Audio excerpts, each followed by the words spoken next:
The great hall of the mountain lodge sat heavy with silence, a hush that made every small sound seem loud.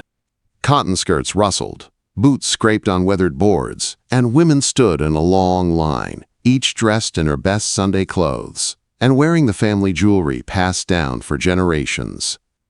The scent of homemade perfume mixed with the sharp smell of pine logs burning in the huge stone fireplace. All of them had come for the same reason to be chosen by Wyatt McCready, the man who ruled these Appalachian mountains.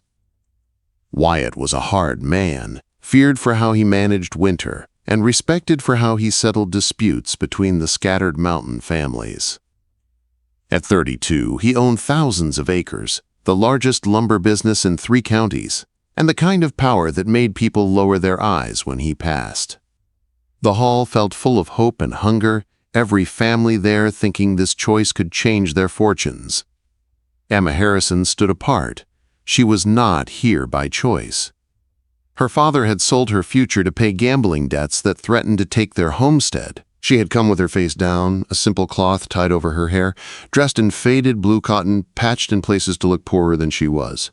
She had spent that morning drawing a jagged scar across her left cheek with burnt cork and clay, a mean line meant to make her ugly and forgettable.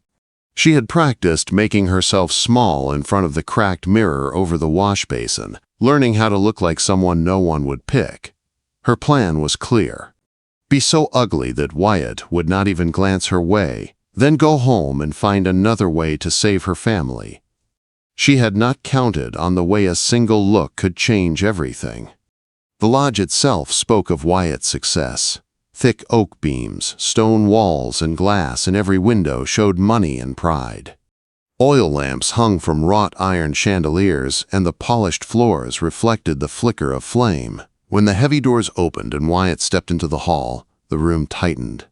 He was tall and broad, his face carved by wind and cold. Dark eyes watched the line without need for words.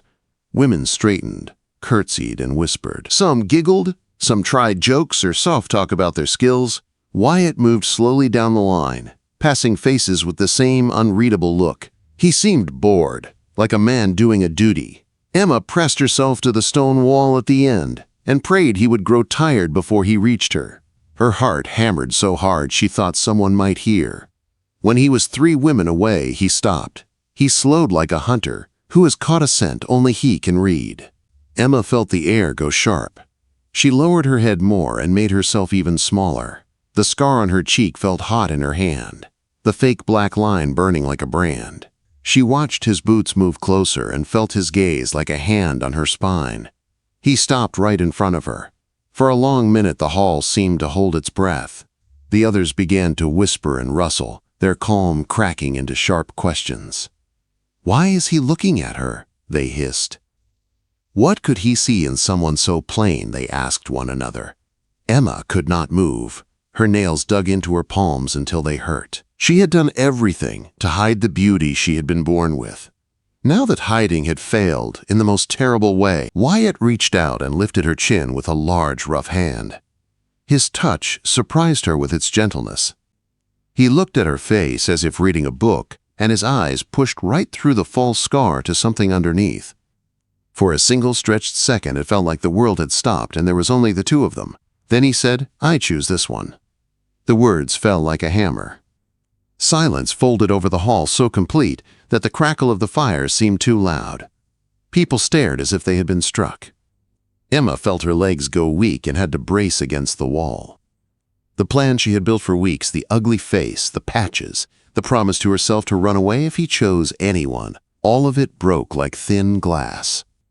Murmurs swelled into angry whispers. Some women were outraged at the waste of their family savings. Others were dumbfounded, unable to fit what they had seen into any sensible idea of how life worked. They traded quick, sharp theories. Perhaps he was testing them, one said.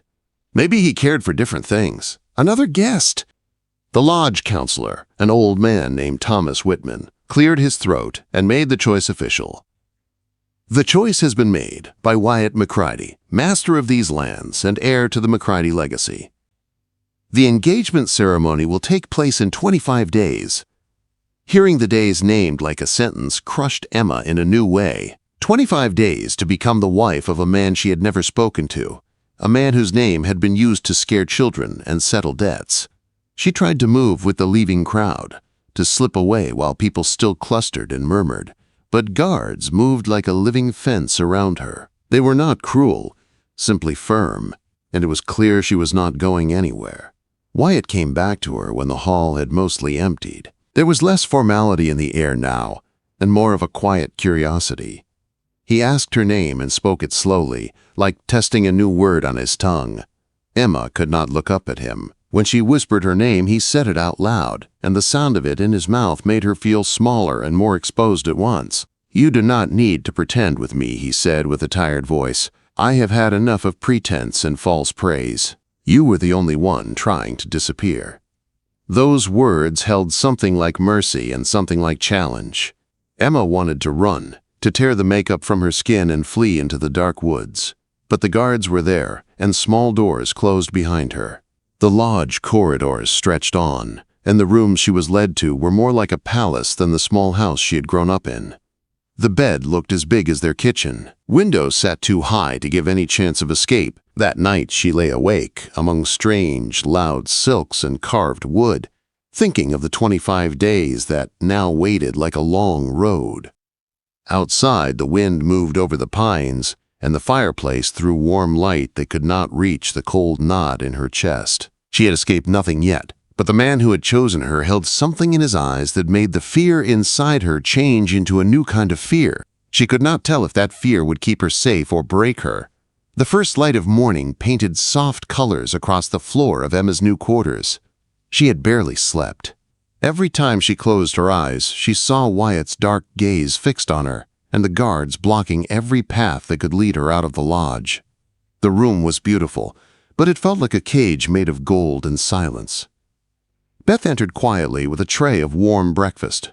The food looked rich, but Emma's stomach was too tight to touch it. Beth watched her with gentle worry as Emma sat on the edge of the huge bed, hands clenched in her lap. "This is your first full day here, ma'am," Beth said softly. "You will get used to the lodge." Emma shook her head. "I do not want to get used to it." Beth helped her dress in a simple gown because Emma had begged for nothing fancy. While Beth combed her hair, Emma tried to draw the scar again, but her hands trembled too much. "What do you know about Wyatt?" Emma whispered. Beth hesitated. "People say he lost someone important years ago. That is why he acts so distant." Emma did not have time to ask more. A sharp knock hit the door. Beth returned with worry in her eyes. "The mountain man wants to see you in the private garden." Emma felt her pulse jump. She had no time to fix the shaky scar. A guard led her through long hallways into a hidden garden full of fountains and flowering trees. Wyatt stood near a stone fountain, wearing simple clothes, but his presence still heavy like a storm in the mountains. He waved the guard away and looked at Emma. "Come here, Emma. Sit with me," he said in a calm tone. Emma moved slowly and sat on the edge of the bench, leaving space between them. Wyatt noticed the distance and gave a small, sad smile. "You do not want to be here," he said gently. "Emma could not lie anymore. My family forced me into that line. I wanted a simple life." Wyatt looked at the water in the fountain. "I understand more than you know. I did not want that ceremony either. I was pushed by my family and the whole community." For the first time, Emma saw him not as a powerful mountain man, but as a person carrying a heavy burden. Over the next days, Emma fell into an uneasy routine. Each morning, instructors came to teach her the rules of the lodge. The strictest was Mrs. Clara, who corrected her in every small thing. Emma had to redraw the fake scar every morning and keep her clothes plain. The fear of being exposed sat on her shoulders like a heavy load. One afternoon, during a lesson on greeting officials, Emma rose too fast and stumbled. Her hand brushed her cheek and smeared the edge of the scar. Panic shot through her chest. Beth saw it and acted fast, dropping a mountain of fabric on the floor to distract Mrs. Clara. While the instructor scolded Beth, Emma quickly fixed her face. After the lesson, Emma sank into a chair, shaking. "Thank you," she whispered. "You saved me." Beth sat beside her. "Why do you still keep the disguise?" "The mountain man already knows it is false. He told me to bring you nicer clothes and cosmetics. Emma froze. He knows. Beth nodded. He knows, and he never told a soul. Emma did not understand Wyatt at all. He could have exposed her, but he stayed silent. That night, Emma joined Wyatt for a private dinner. She expected a formal room full of servants, but he was alone, arranging the table himself. He pulled out a chair for her. "I thought you might want privacy," he said. The meal was easier than she expected. He talked about stubborn traitors and foolish officials, and she found herself laughing in spite of her fear. But when he looked at her smudged scar, his voice softened.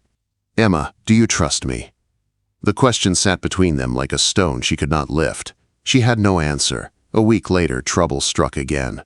A formal dinner was held with leaders from nearby communities.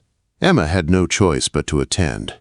Mrs. Clara drilled her for 2 endless days. On the evening of the event, Beth helped her dress and redid the scar 3 times until it looked perfect. Emma felt the lie sitting on her skin like a cold mask. When she entered the great hall beside Wyatt, whispers rose like sharp wind. Is she the one? Look at her face.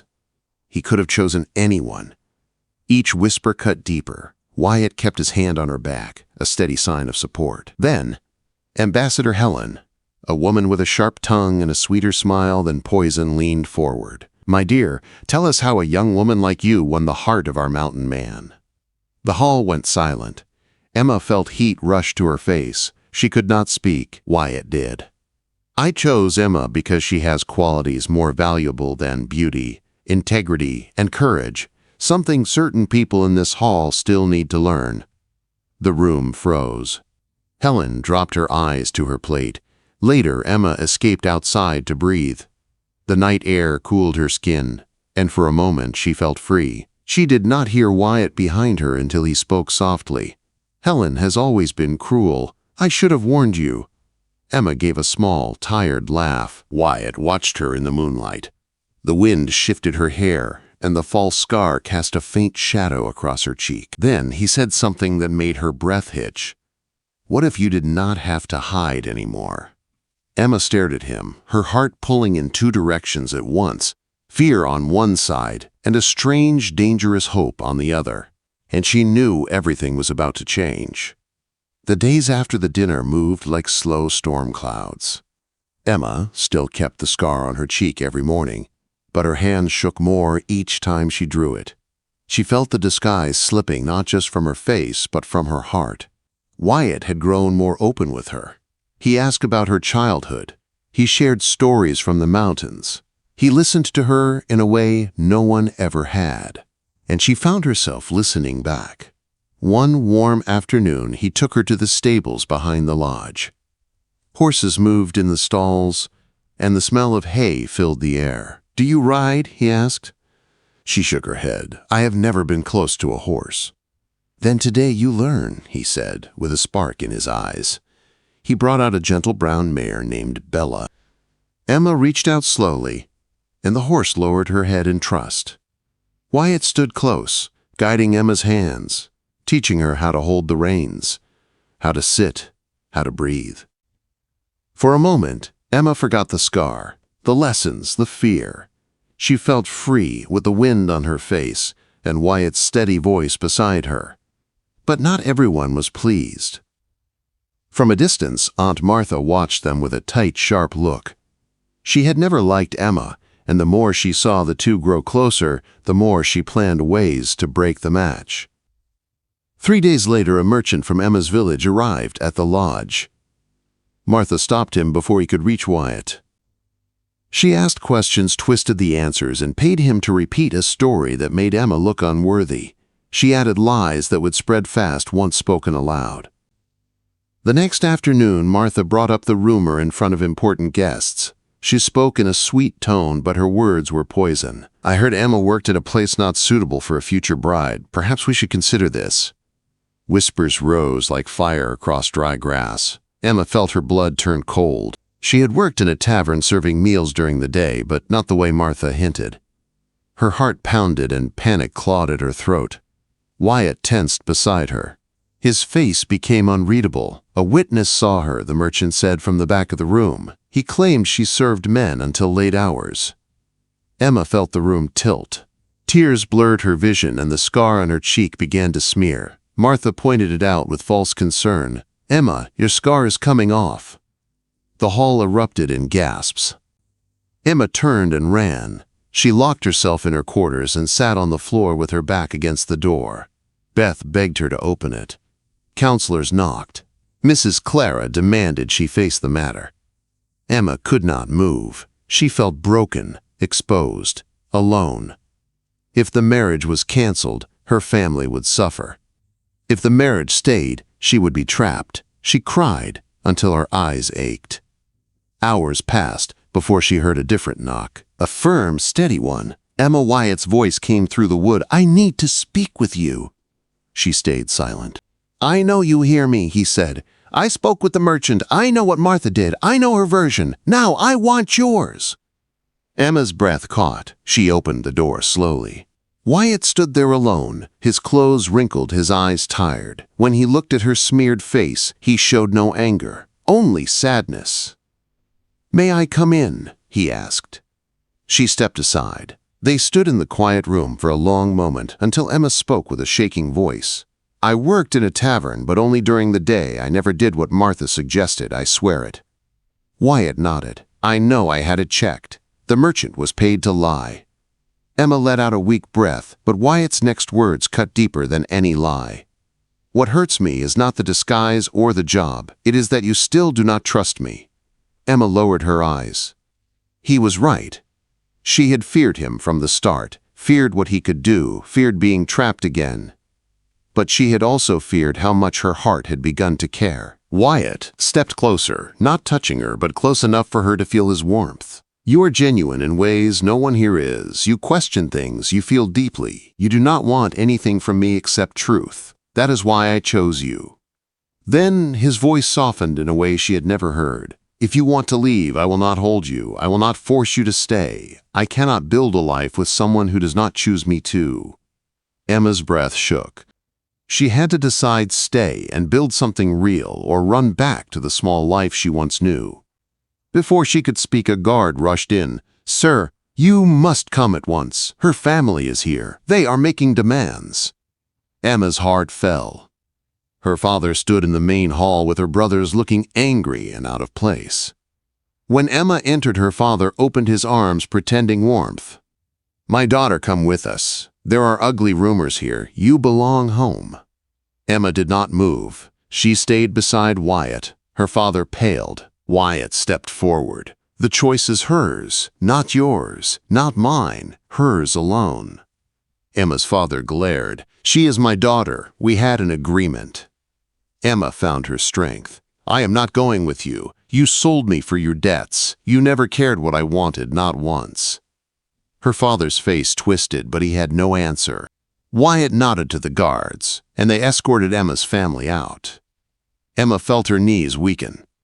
Wyatt caught her before she fell and lowered her into a chair. "You were brave," he whispered. She shook her head. "I feel like I lost my family." Wyatt took her hands. "No, Emma. You let go of people who never treated you like family." Later he summoned Aunt Martha. When she arrived, Wyatt's face was firm with authority. "You plotted against Emma. You paid a man to lie. That is treason against her and against me. You are removed from all positions, and you have 20 days to leave the lodge." Martha tried to protest, but she was taken away. The hall emptied until only Emma and Wyatt remained. He came to her and held out his hand. "Come with me. There is something I want you to see." He led her to a hidden garden behind stone walls. In the center stood an old tree with silver flowers that glowed in the moonlight.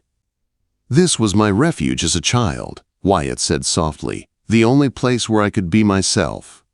He turned to her and took both her hands. "Emma, marry me, not because we were forced, not because of duty. Marry me, because you choose to, because we can build something real." Emma felt tears fill her eyes. She saw not the mountain man, but the man who had listened to her, defended her, protected her, and opened his heart to her. "Yes," she said in a trembling voice. "I want to marry you." The smile that rose on his face warmed the night. They stood under the old tree as petals drifted around them like quiet blessings. Two lonely hearts finding a place to rest at last. In that moment, Emma understood he had never chosen her despite her plain look or false scar.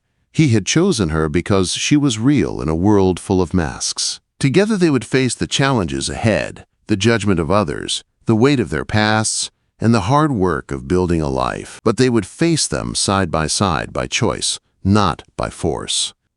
And with the mountain breeze moving through the flowers and the stars lighting their path, Emma felt hope stronger than fear for the first time in her life. Their real story was only beginning.